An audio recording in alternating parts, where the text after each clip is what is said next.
I wanted to start by asking you about the term summer melt. Can you explain for me what that is? Summer melt is a term that, at least in the sphere of education, first was used to describe, really from the vantage of colleges and universities, students who the college or university was expecting to show up in the fall, and the student didn't enroll, didn't show up. But the presumption from the perspective of the university was that the student probably got off a waiting list somewhere else and just chose a different institution.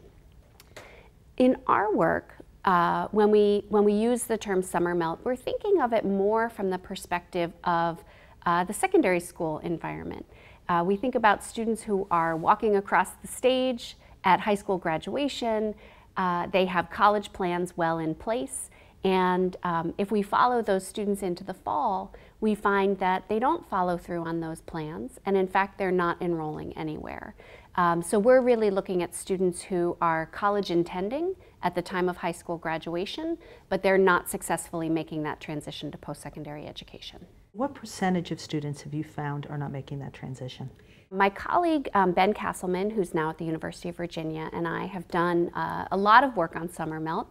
One of the first things that we worked on together was trying to get a handle on how big a phenomenon is this. So we used data from a national data source in addition to working with a student-serving nonprofit organization in the Boston area to just try to describe the extent to which this is going on.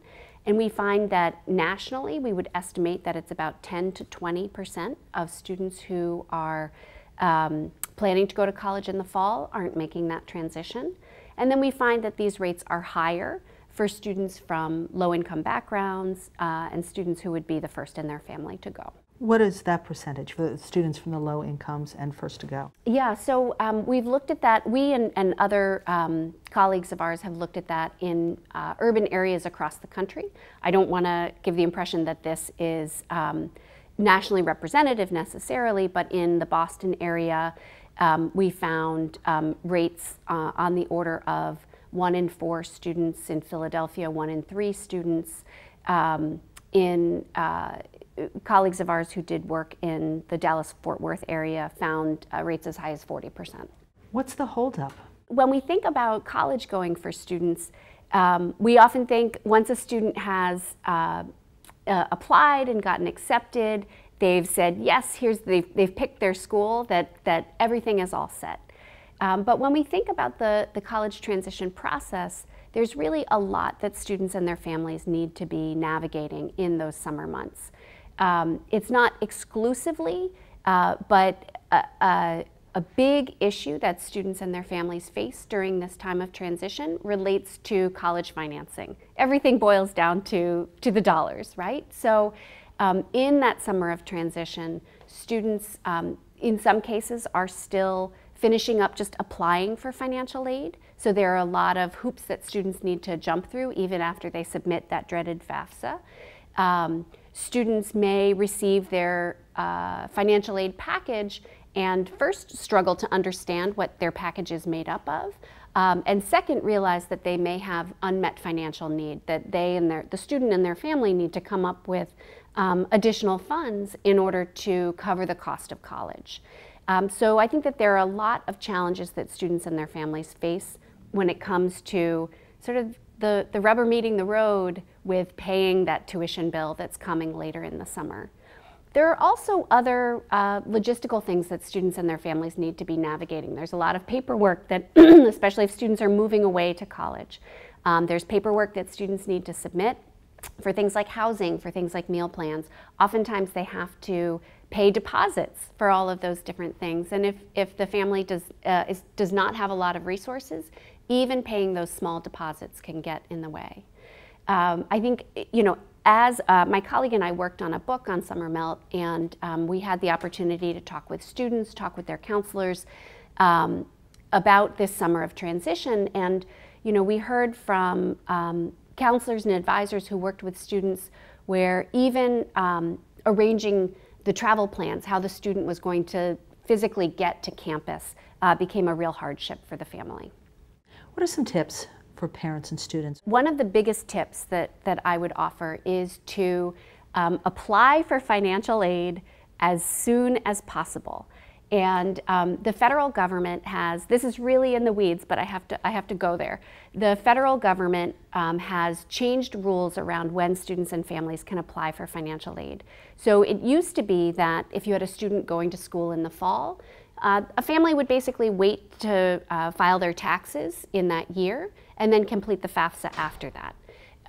Now the federal government has moved to a system that we call prior year, where rather than using last year's taxes to complete the FAFSA, you can go back to taxes from 2 years prior. So what this means is that students and their families can file the FAFSA as early as October for the following academic year. So my #1 recommendation would be for students and families to do that FAFSA as early as possible. And there are a couple of reasons to get that application done as early as possible. The first is that oftentimes some states and some colleges and universities will distribute financial aid on a first-come, first-served basis. So in general, students will get more generous financial aid the earlier that they apply for it. That's not true in every case, but on average, we know that that's definitely true. The other thing to keep in mind with the FAFSA process is that even after students and families complete that FAFSA, a high share of FAFSA filers, about 1/3, are flagged for what we call income verification. So income verification means that students and their families need to verify what they've reported on their FAFSA. They need to submit additional documentation to essentially prove or back up what they've reported on their FAFSA. And the thing that's challenging about income verification is that it's a decentralized process. So suppose you're a student who has applied to 3 colleges or universities. You've completed your FAFSA, but the federal government said that you have to verify what you've reported on your FAFSA. You have to complete the verification process separately for each of those 3 colleges or universities that you've applied to. And that can really slow students down in the process. So what we see is that this can be a real hang-up for students and their families if they're still trying to navigate the verification process in the summer in between high school and college. Are there other reasons besides financial why students are ready to go and then they don't by August or September? The finances is really the big thing, but there are other things that students need to be navigating during that period of time, taking placement exams, registering for classes, organizing their travel to get to campus. All of those small pieces, getting a meningitis shot, taking care of all of their immunizations. So there's really a lot that we ask of students and their families during this time. And what's interesting about this summer transition is it's an in-between period. Students have left their high schools. For the most part, their high school is locked up tight for the summer. Their counselors are taking their well-deserved break. They've worked hard during the year, and students are not yet part of their college community.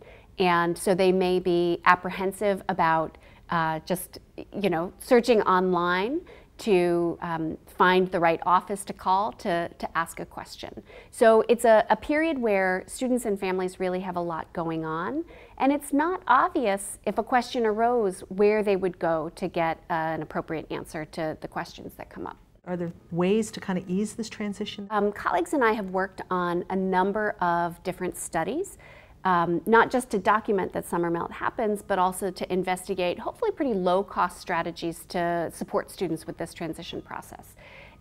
So what we found across a variety of studies is that organizations, whether it's organizations that worked with students during high school or colleges and universities, can really help students by being proactive in reaching out to students over the summer, reminding students of the things that they need to be doing, and sort of extending a hand to offer help with all of those tasks that students need to navigate. I'll talk about one project in particular, and this is a project that I worked on in collaboration with Georgia State University in Atlanta and with a technology partner called AdmitHub. And AdmitHub basically built for Georgia State University a text message chatbot. And we hooked up this chatbot with the student information system at Georgia State University. And so in the university data, we were able to say, or we were able to look and see who are the students, for example, who need to do income verification for their FAFSA, or who are the students who have not yet registered for orientation, which is required. So we could flag students who weren't keeping up with all of those required transition tasks. And then once we flagged those students, our text message chatbot, which is named Pounce after the university mascot, Pounce would reach out to students via text message to say, hey, we're so excited that you're planning to come to GSU in the fall. Don't forget that you need to register for orientation. Here's the link to do it. Do you need help? Do you have any questions?